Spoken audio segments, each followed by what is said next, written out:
Good morning everyone. Today in this video we will study about the topic of gravity on the surface of moon or gravity on the surface of earth, or what is the variation in the value of gravity on the surface of earth.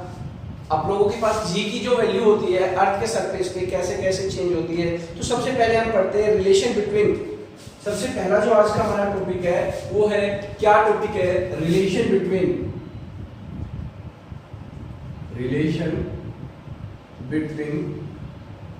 Gravity on moon. बेटा moon के ऊपर जो gravity है, gravity को जी से represent करते हैं और मून के लिए एम रिप्रेजेंट करेंगे। And gravity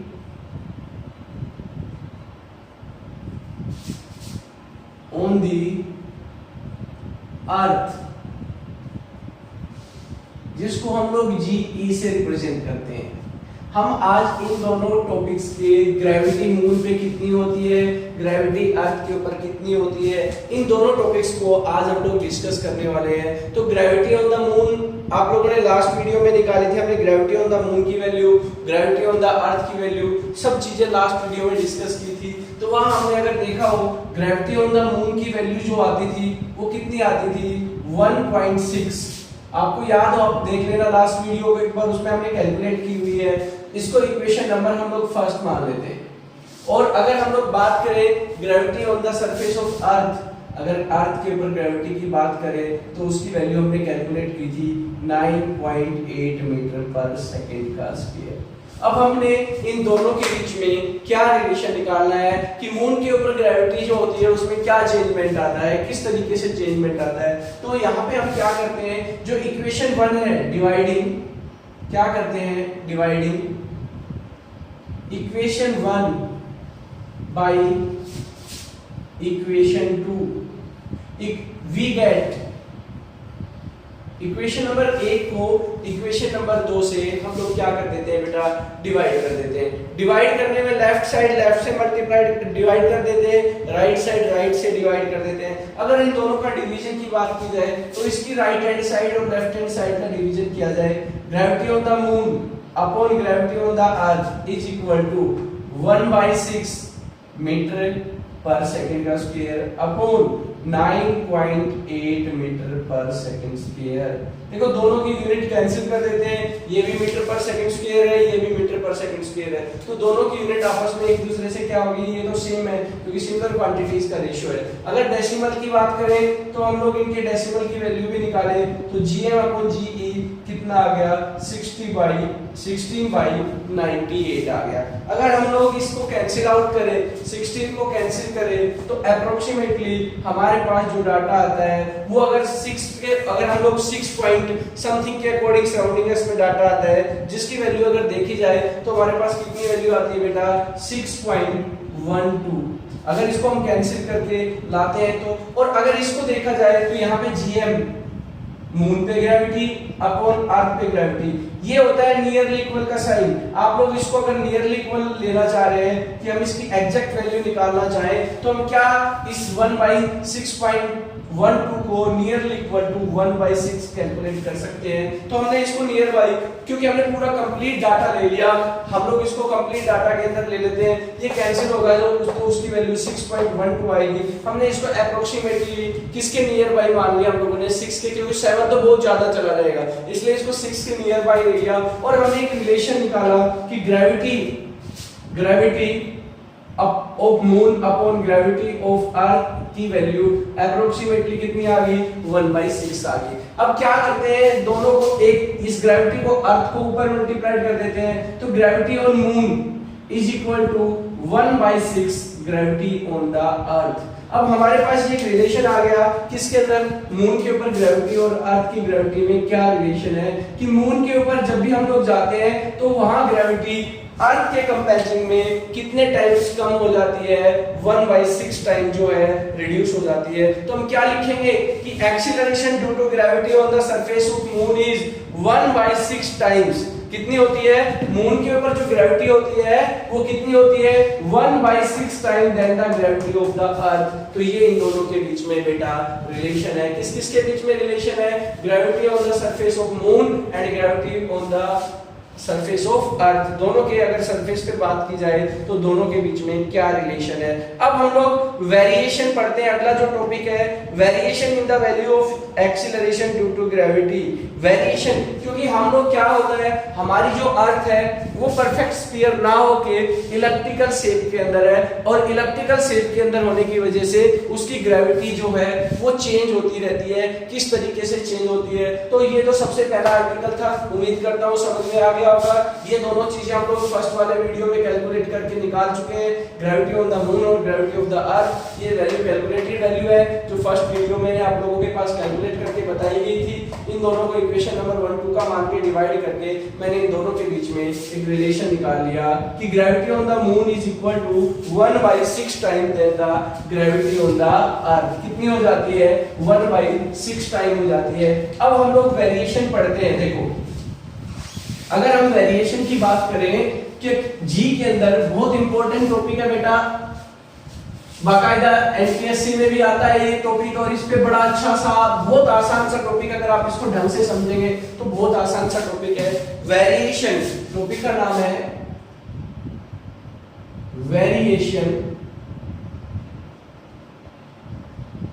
in the value of acceleration due to gravity. जो जी की वैल्यू होती है उसके अंदर जो वेरिएशन आता है वो किस तरीके से, हम लोग किसके कारण वेरिएशन आता है। देखो, अब अगर हम लोग लास्ट टॉपिक को याद करें, हमने लास्ट टॉपिक में स्मॉल जी और कैपिटल जी के बीच में एक रिलेशन निकाला था। रिलेशन क्या निकाला था? हमने रिलेशन निकाला था द रिलेशन बिटवीन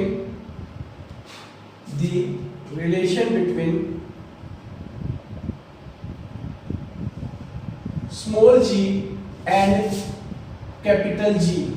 क्या रिलेशन था? अगर आपको याद हो तो एक रिलेशन निकाला था, जी ग्रेविटी निकालने का एक फॉर्मूला निकाला था, G is equal to GM upon R का स्क्वायर। ये सरफेस ऑफ द अर्थ निकाला था। अर्थ के सरफेस के ऊपर हो तो उस केस के अंदर हम लोगों ने बोला था नियर और ऑन। मैंने बोला था नियर हो या ऑन द सरफेस ऑफ अर्थ हो तो उस केस के अंदर ग्रेविटी की वैल्यू जो होती है वो किसके ऊपर डिपेंड करती है। अब देखो, यहाँ जो आप लोगों के पास देखा जाए, ये G यूनिवर्सल ग्रेविटेशनल कांस्टेंट होता है। G क्या है? ये है यूनिवर्सल ग्रेविटेशनल कांस्टेंट, ग्रेविटेशनल, जिसकी वैल्यू कांस्टेंट होती है, फिक्स होती है। मास ऑफ द अर्थ का मास भी कांस्टेंट होता है, मास ऑफ अर्थ भी कांस्टेंट होता है।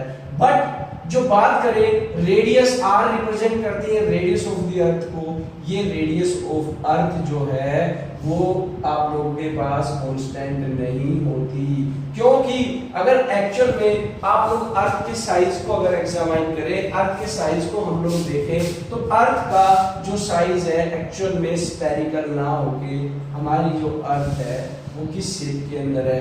इलिप्टिकल शेप के अंदर है। किस शेप के अंदर है बेटा? इलिप्टिकल शेप के अंदर है, इस शेप के, अंडाकार जिसको बोलते हैं। ये इसका सेंटर पॉइंट है। ये देखो, ये अर्थ का इक्वेटर बोला जाता है, ये अर्थ की इक्वेटर लाइन बोली जाती है, और ये अर्थ का क्या बोला जाता है? पोल बोला जाता है। ये अर्थ का सेंटर बोला जाता है जिसको O से रिप्रेजेंट करते हैं। इस लाइन को इक्वेटर बोलते हैं, ये इक्वेटर होता है, और ये बेटा जो ये वाला एक्सिस है ये क्या होता है? पोल होता है। यहाँ देखो, इक्वेटर की तरफ जो रेडियस मानी जाती है वो आप लोगों के पास RE मान लेते हैं इक्वेटर की तरफ, और यहाँ जो पोल की तरफ रेडियस मानते हैं उसको RP मान लेते हैं, RP पोल की तरफ। अब देखो, आपको डायग्राम में ये दिख रहा होगा, अगर हमारी अर्थ परफेक्ट स्फीयर होती, मैं अज्यूम करूं, क्या शो करता है यहाँ पे? देखो, एक्सीलरेशन जो ग्रेविटी है, एक्सीलरेशन ड्यू टू ग्रेविटी की वैल्यू जो डिपेंड करती है वो किसके ऊपर? 3 फैक्टर्स के ऊपर डिपेंड करती है। लास्ट टॉपिक में हमने पढ़ा था, G पे डिपेंड करती है, M पे डिपेंड करती है, R पे डिपेंड करती है। g कांस्टेंट है, m कांस्टेंट है, बट r की वैल्यू जो कांस्टेंट नहीं होती है, क्योंकि अगर रेडियस की बात करें हम लोगों के पास, ये रेडियस जो है वो अर्थ जो है परफेक्ट स्फीयर ना होने की वजह से जो इलिप्टिकल शेप के अंदर है, जैसा कि डायग्राम में दिखाया हुआ है, इसके वजह से place to place on the surface of क्या होती है, इसकी शेप चेंज होने की वजह से, अगर स्फेरिकल होती, मैं साइड में बना के दिखा रहा हूं, अगर ये अर्थ स्फेरिकल होती तो उस केस के अंदर रेडियस क्या होती, हर पॉइंट पे सेम मिलती, बट अर्थ जो है वो स्फेरिकल ना होके इलिप्टिकल शेप के अंदर है। अगर कोई कहे कि अर्थ, कई बार हम लोग ये डाटा कैलकुलेट करने के लिए अर्थ को क्या ले लेते हैं, परफेक्टली स्फेरिकल मान लेते हैं, बट एक्चुअल में अर्थ जो है परफेक्टली स्फेरिकल नहीं है। इसलिए जो वैल्यू होती है जी की एक्सीलरेशन ड्यू टू ग्रेविटी की वैल्यू डिफरेंट पॉइंट्स पे, यहाँ पे अलग होगी, यहाँ पे अलग होगी, यहाँ पे अलग होगी, इस पॉइंट पे अलग होगी, यानी कि डिफरेंट पॉइंट्स के ऊपर, क्योंकि रेडियस अलग है। बेटा हर पॉइंट की बात करें किसी भी इस इलिप्टिकल पाथ के अंदर, अगर हम किसी भी पॉइंट पे बात करें तो ओरिजिन से जो रेडियस बनेगी, जो डिस्टेंस बनेगी, वो हर केस के अंदर डिफरेंट होगी। अब कुछ फैक्टर्स हैं जिनके ऊपर जो डिपेंड करती है, ग्रेविटी की वैल्यू जो है डिपेंड करती है, तो variation in the value due to the shape of the earth, सबसे पहले निकालते हैं वेरिएशन ऑफ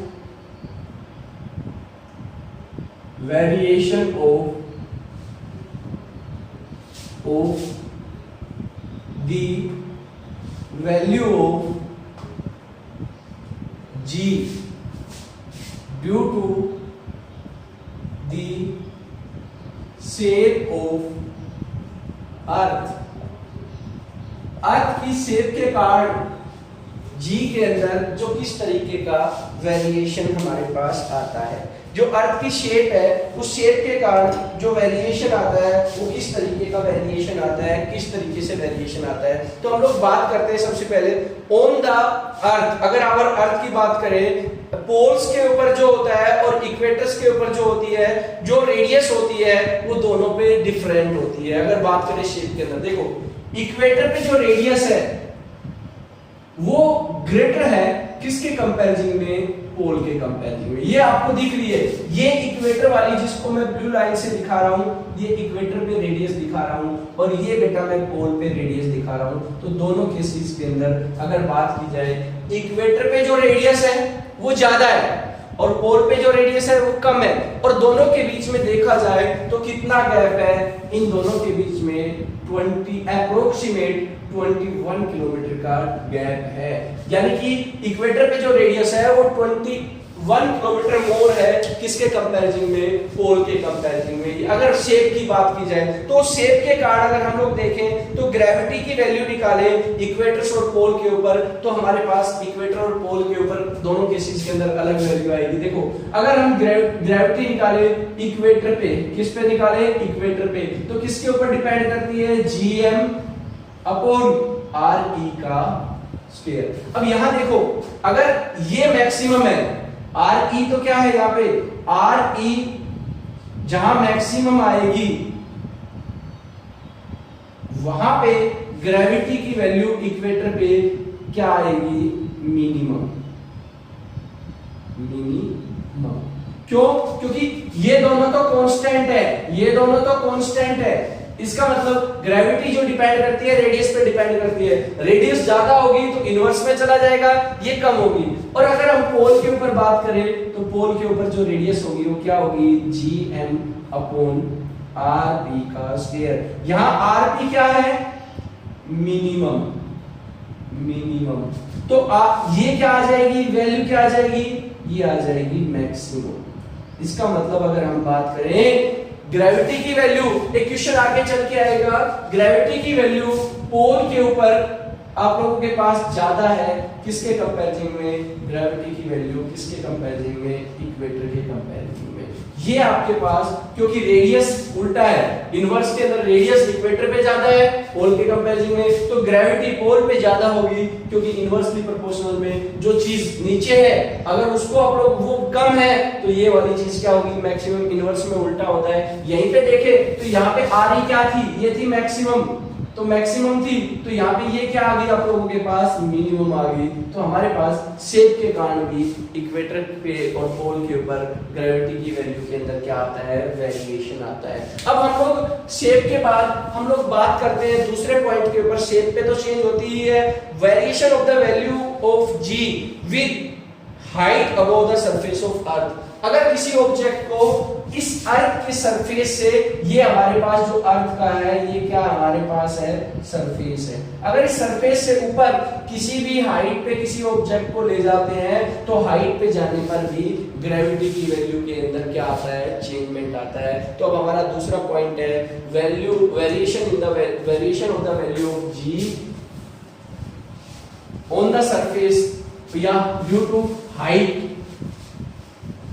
एल्टीट्यूड भी बोलते हैं और हाइट भी बोलते हैं इस चीज को। वेरिएशन क्या पढ़ेंगे हम लोग, variation in the value of g, variation in the value of g with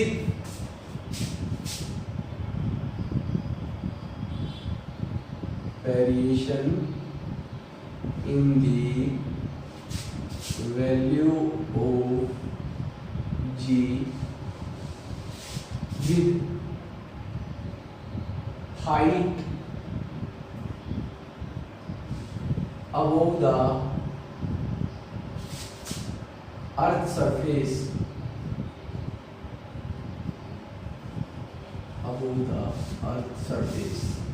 अगर हम अर्थ के सरफेस से ऊपर जाएं तो अर्थ के सरफेस से ऊपर जाने में जी की जो वैल्यू होती है बेटा, उसमें क्या चेंजमेंट आता है, उसके वेरिएशन को हमें क्या करना है, कैलकुलेट करना है। तो देखो हमने एक्सीलरेशन ड्यू टू ग्रेविटी का फॉर्मूला निकाला है। अभी हमने एक्सीलरेशन ड्यू टू ग्रेविटी का फॉर्मूला क्या होता है, अभी हमने पढ़ा है G is equal to gm upon r का स्क्वायर, इक्वेशन नंबर 1। ये फॉर्मूला अभी हमने पढ़ा है, ठीक है बेटा। क्या किया, ये मैंने अर्थ मान ली, ठीक है, ये अर्थ का सेंटर पॉइंट मान लिया, ये अर्थ का सरफेस में मान लिया। तो ये आप लोगों के पास रेडियस क्या होती है, अर्थ की r होती है। और इससे ऊपर हाइट पे, इस h हाइट पे, सरफेस से h हाइट पे यहाँ एक ऑब्जेक्ट है जिस ऑब्जेक्ट का मास क्या है, m है, यहाँ रखा हुआ है। तो हमने इस m वाले पॉइंट के ऊपर, जहाँ m मास वाला ऑब्जेक्ट रखा हुआ है, इस पॉइंट के ऊपर क्या निकालनी है, ग्रेविटी की वैल्यू निकालनी है। क्या निकालनी है, gravity on the height point. तो देखो बेटा, ऑल्दो जो डिस्टेंस होती है वो डिस्टेंस सेंटर पॉइंट से मानी जाती है। तो यहाँ से और सेंटर पॉइंट से और ऑब्जेक्ट के बीच की जो डिस्टेंस कितनी होगी, वो r/h कितनी होगी, r/h। हम लोग क्या करेंगे, हमने क्या लिया, लेट अस कंसीडर, हम लोग क्या मान लेते हैं, एक ऑब्जेक्ट लिया h हाइट पे, पॉइंट मान लेते हैं, ये कोई भी पॉइंट है, B पॉइंट मान लिया। इस B पॉइंट पे हमने ये B पॉइंट लिया है, इस B पॉइंट पे एक ऑब्जेक्ट माना है जिस ऑब्जेक्ट का मास m है, और ये हाइट h पे किससे, अर्थ के सरफेस से h हाइट के ऊपर क्या कर रहा है, एग्जिस्ट कर रहा है। तो h हाइट पे एग्जिस्ट कर रहा है, तो उसकी जो डिस्टेंस होगी, डिस्टेंस फ्रॉम द, आप लोगों के पास ऑब्जेक्ट, तो सबसे पहले हम क्या निकालते हैं, डिस्टेंस। इस पॉइंट को अर्थ के सरफेस पे A ऑब्जेक्ट मान लिया, यहाँ अर्थ का सरफेस है A वाला, और B वाला जो पॉइंट है जो इससे ऊपर है वो हमने क्या मान लिया, आप लोगों के पास वो हाइट मान ली जहाँ पे कोई ऑब्जेक्ट रखा हुआ है, और उस पॉइंट पे B पॉइंट के ऊपर हमने किसकी वैल्यू निकालनी है, तो distance of the object from the centre of earth, centre of earth कितनी मान ली। अगर डिस्टेंस की बात करें तो डिस्टेंस किसके बराबर आ गई, ये OA plus AB, OA plus AB, total distance O से लेकर कितनी होगी B, तो OA प्लस OB कितनी है, OA की वैल्यू R है और AB की प्लस कितनी है, तो यानी कि वो डिस्टेंस जो आ गई हमारे पास, वो डिस्टेंस कितनी आ गई, R प्लस H। अब हम लोग यहाँ भी ग्रेविटी का फॉर्मूला अप्लाई करते हैं। तो ग्रेविटी की फॉर्मूले में अगर हम हाइट के ऊपर ग्रेविटी निकालते हैं तो gravity on height GH, H मान लेते हैं। क्या फॉर्मूला आ गया, ये कांस्टेंट, पर डिस्टेंस चेंज होगी, R प्लस h का स्क्वायर। r स्क्वायर की जगह अब कितना हो गया भाई, r स्क्वायर की जगह कितनी डिस्टेंस होगी, r प्लस h का स्क्वायर हो गया। इसको बेटा इक्वेशन नंबर 2 का नाम दे देते हैं।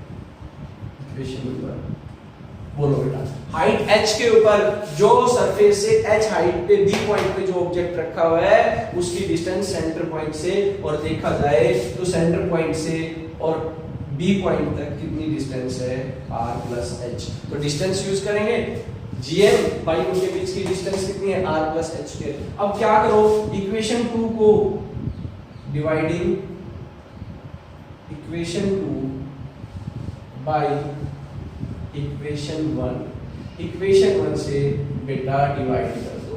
तो लेफ्ट साइड से डिवाइड कर दूं, gm upon r plus h का square upon gm upon r का स्क्वायर।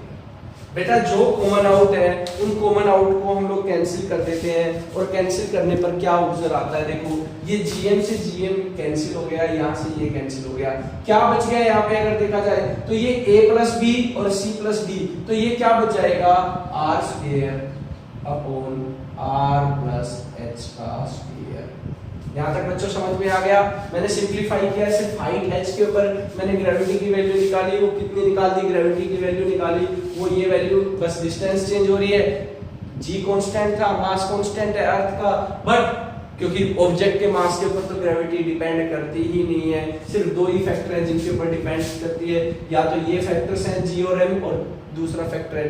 तो यहाँ पे हम लोग इसको क्या करें, अगर मैं r को 10 मीटर मान लूं और r प्लस h को मैं 15 मीटर मान लूं, तो देखो अगर r को r बाई h से डिवाइड करेंगे, 10 को अगर 15 से डिवाइड करेंगे तो इसकी वैल्यू लेस देन 1 आएगी या नहीं आएगी। तो यहाँ देखो इसकी वैल्यू जो है वो लेस देन 1 आएगी, gh अपॉन g इज क्या आएगा आप लोगों के पास, अगर देखा जाए यहाँ पे अगर इसकी वैल्यू निकाली जाए तो ये वैल्यू कितनी से आएगी, यहाँ आप लोगों के पास लेस देन 1 आएगी। इसका मतलब ये जो ग्रेटर है किससे आएगा, ये 1 से ग्रेटर आएगा। किससे ग्रेटर आएगा, 1 से ग्रेटर। क्यों, क्योंकि r प्लस h की वैल्यू ज्यादा है, 0 पॉइंट आएगी, कुछ वैल्यू अगर हम लोग निकालें तो उस केस के अंदर gh अपॉन g की वैल्यू जो है वो क्या आएगी, इसकी वैल्यू तो ग्रेटर देन आएगी, सॉरी 1 से ग्रेटर देन आएगी, ग्रेटर देन आप लोगों के पास लेस देन 1, इसकी वैल्यू तो क्या आ गई, लेस देन 1 आ गई ना, 1 से भी लेस देन आ गई, तो उस केस के अंदर देखेंगे ग्रेविटी ऑन द हाइट, ये g को इधर ले जाके मल्टीप्लाई कर देंगे, लेस देन, इसका मतलब g ज्यादा होगा, और हाइट के ऊपर ले जाएंगे तो ग्रेविटी की वैल्यू धीरे धीरे भाई लेस देन 1 आएगी, लेस देन लिख दिया, इसकी वैल्यू जो g बाई gh की वैल्यू आएगी वो लेस देन 1 आएगी, तो लेस देन 1 लिख दिया मैंने, और 1 लिख दिया, तो अब इस g को इधर मल्टीप्लाई करो तो इस केस के अंदर क्या है, यानी कि अर्थ के ऊपर, अर्थ के सरफेस पे जो ग्रेविटी है और हाइट में जितने ऊपर ले जाएंगे ऑब्जेक्ट जो है उसकी ग्रेविटी की वैल्यू क्या होनी स्टार्ट हो जाएगी, डिक्रीज हो जाएगी। अगर हम बात करें acceleration due to gravity at a height h is less than, यहाँ पे क्या डाटा निकला, तो यहाँ पे निकला एक्सीलरेशन जो है हाइट के ऊपर, ग्रेविटी जो होती है हाइट के ऊपर वो कम हो जाती है, किसके कंपैरिजन में, ऑन द सरफेस ऑफ अर्थ। तो एक बार दोबारा से मैं एक बार ये डाटा समझाता हूँ बेटा, आपको दोबारा से बहुत अच्छे तरीके से समझना है कि ये याद रखना, हाइट से सरफेस से ऊपर जाएंगे तो भी ग्रेविटी डिक्रीज होगी, और सरफेस से नीचे आएंगे तो भी ग्रेविटी डिक्रीज होगी, दोनों केसेस के अंदर ग्रेविटी की वैल्यू डिक्रीज होगी। यानी कि वैसे मैक्सिमम अगर देखा जाए सरफेस के ऊपर ग्रेविटी की वैल्यू कितनी होती है, g की वैल्यू जो होती है वो 9.8 होती है, और हाइट पे जाएंगे तो लेस देन 9.8 से आएगी, और डेप्थ में जाएंगे तो भी हाइट से जो आप लोगों के पास वैल्यू आएगी ग्रेविटी की वो 9.8 से क्या आएगी, लेस आएगी। तो हमने ये किसके ऊपर निकालते हैं, variation in the value of g with the height above the surface of अर्थ। तो मैंने पहले g की वैल्यू निकाली, हमने पढ़ा है g gm by r का स्क्वायर, इक्वेशन नंबर 1 मान लिया, ये मैंने अर्थ मान ली, ये अर्थ का सरफेस मान लिया, इस सरफेस से b पॉइंट पे ये कोई b पॉइंट है, इस b पॉइंट के ऊपर कोई ऑब्जेक्ट है h हाइट के ऊपर सरफेस है, तो टोटल डिस्टेंस कितनी होगी r प्लस h, क्योंकि हाइट h सरफेस से ऊपर है और ये r की रेडियस थी, तो हमारे पास टोटल डिस्टेंस कितनी होगी। तो उस केस के अंदर मैंने ग्रेविटी की वैल्यू निकाली हाइट के ऊपर, क्या फॉर्मूला हो गया gm/r का स्क्वायर, बट r की जगह क्या लिख दिया r प्लस h का स्क्वायर। इक्वेशन नंबर 2 को 1 से डिवाइड कर दिया, तो 1 से डिवाइड करने के बाद ये जो ऊपर कैंसिल हो गए, दोनों नीचे जो बच गया a plus b upon c upon d, तो d अपॉन क्या बच गया b बच गया, तो ये d ऊपर चला गया b नीचे रह गया, पूरे का स्क्वायर, इसका भी स्क्वायर है, a का भी स्क्वायर अपॉन b का भी स्क्वायर, तो कंप्लीट का मैंने स्क्वायर कर दिया। But r upon r plus h के अंदर करें तो r प्लस h क्या है, बड़ा है r के कंपैरिजन में, इसलिए इसकी वैल्यू 1 से क्या आएगी आप लोगों के पास, लेस देन आएगी। लेस देन कितनी आएगी आप लोगों के पास, 1 से। तो हमने इसको मान लिया कि r upon r plus h की वैल्यू लेस देन कितनी आई, 1 आई। ये ग्रेविटी इधर मल्टीप्लाइड है, मैं इसको उधर की तरफ ले गया, तो मेरे पास एक रिलेशन बच गया कि gh इज इक्वल टू, ये क्या रिलेशन बच गया, gh इज लेस देन, आप लोगों के पास इससे आ गया g से लेस देन आ गया। इसका मतलब ग्रेविटी की वैल्यू हाइट पे जाते हैं तो उस केस के अंदर बेटा क्या हो जाती है, डिक्रीज हो जाती है। ये आपके पास gravity on the surface of height पे निकाली, above the surface of height. पढ़ा है कि variation in the value of g, height के ऊपर फॉर्मूला पढ़ा। अब हम लोग उस सरफेस से, ये अगर अर्थ का, ये हमारी अर्थ है और अर्थ के सरफेस से हम लोग, ये हमारा सरफेस है और ये इसका सेंटर है, अगर इससे हम डेप्थ d नीचे की तरफ आए, कितने डेप्थ पे आए, तो उस केस के अंदर ग्रेविटी की वैल्यू के अंदर क्या वेरिएशन आता है। अभी हमने हाइट वाला फॉर्मूला पढ़ा था कि हाइट पे जाते हैं तो ग्रेविटी के अंदर ये वेरिएशन आता था, gh is equal to gm upon r plus h का स्क्वायर। ये जिसको इक्वेशन नंबर 2 का नाम दिया था, अगर आपने पिछले अभी इसी टॉपिक में देखा हो जब हम लोग हाइट के ऊपर निकाले थे, तो इसके हिसाब से अगर देखा जाए r प्लस h का स्क्वायर, अगर इसके हिसाब से देखा जाए हाइट पे बढ़ रहे हैं तो ग्रेविटी की वैल्यू क्या हो रही है, कम हो रही है। अगर हाइट पे जा रहे हैं, जो अर्थ के सरफेस से हाइट पे जा रहे हैं, तो वहां ग्रेविटी की वैल्यू क्या होती जा रही है, डिक्रीज। तो इसका मतलब डेप्थ में जाएंगे, नीचे जाएंगे तो ग्रेविटी की वैल्यू, रेडियस क्या होती चली जाएगी, कम होती चली जाएगी, तो क्या होता चला जाएगा, ये ग्रेविटी की वैल्यू क्या होनी चाहिए, ज्यादा होनी चाहिए। But it is not correct. आप याद रखना, अगर इस फॉर्मूले के हिसाब से ये देखो, ये क्या हो रही है, इंक्रीज हो रही थी, क्या हो रही थी, इंक्रीज, हाइट इंक्रीज हो रही थी तो रेडियस से ज्यादा वैल्यू आ गई, तो ये वैल्यू क्या आनी चाहिए थी, डिक्रीज आनी थी। बट अगर हम लोग डेप्थ के अंदर जाए, सरफेस से नीचे की तरफ आए, तो देखो r की वैल्यू डिक्रीज होनी चाहिए। r की वैल्यू क्या होगी भाई, r मैक्सिमम था, मैक्सिमम से कुछ नीचे आए कम होगी, फिर और कम होगी, क्योंकि सेंटर पॉइंट से मानी जाती है। तो यहां अगर देखा जाए तो h हाइट पे नीचे, डेप्थ d पे आ गई, तो मतलब अगर 5 मीटर भी आ गए तो r के अंदर से 5 वैल्यू कम होनी चाहिए। बट ये फॉर्मूला जो आप लोगों के पास है, ये बात जो हम कह रहे हैं, अगर ये डिक्रीज हो रही तो ये इंक्रीज होनी चाहिए, ये बात बिल्कुल आप लोगों के पास रॉन्ग है।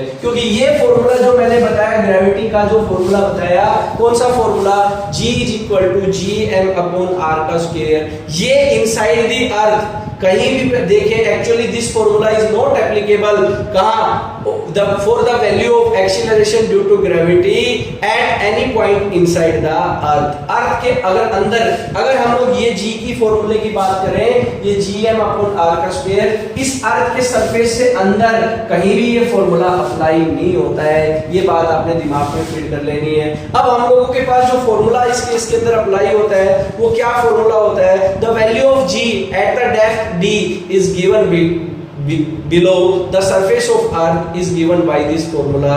क्या फॉर्मूला है वो आपके सामने दिखा रहे हैं, gd ये फॉर्मूला होता है, ये डेप्थ के ऊपर upon gravity is equal to 1 upon, क्या फॉर्मूला है, d upon 1 minus d upon r। ये फॉर्मूला आप लोगों के पास 1 माइनस d अपॉन r, ये फॉर्मूला आपके पास डेप्थ के लिए याद रखना पड़ेगा बच्चों, क्योंकि ये फॉर्मूले आपके एप्लीकेबल नहीं है, जो आप समझ रहे हैं कि ये फॉर्मूले, तो डेप्थ के लिए ये फॉर्मूला हमारे पास अप्लाई किया जाएगा।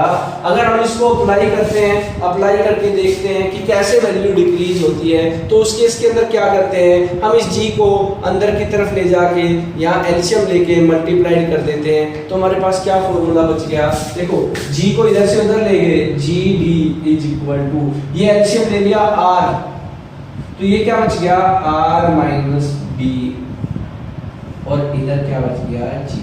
अब देखो ये वैल्यू भी यहाँ पे r माइनस डी और r माइनस डी, अगर r माइनस डी की वैल्यू की बात की जाए, ये लेस देन है किसके कंपैरिजन में, r के कंपैरिजन, क्योंकि r में से कुछ वैल्यू माइनस हो रही है, तो उस केस के अंदर भी ये वैल्यू 1 से लेस देन आएगी कि नहीं आएगी, आप लोगों के पास बोले तो यहाँ पे हमारे पास क्या आएगा, gd इज लेस देन, आप लोगों के पास बोले किससे वैल्यू, आप लोगों के पास 1 या g, क्योंकि 1 इसकी वैल्यू कितनी आएगी, 1 से भी लेस आएगी, तो इसका मतलब ये लेस देन आप लोगों के पास है, gd की वैल्यू जो आएगी, gd क्योंकि ये वैल्यू आप लोगों के पास कम हो रही है तो मींस डिक्रीज हो रहा है, तो ये आप लोगों के पास डिक्रीज हो रहा है, तो उस केस के अंदर gd की वैल्यू जो होगी वो कम होगी, यानी कि डेप्थ के अंदर जाएंगे तो डेप्थ के अंदर भी ग्रेविटी की वैल्यू क्या हो जाती है, डिक्रीज हो जाती है बच्चों।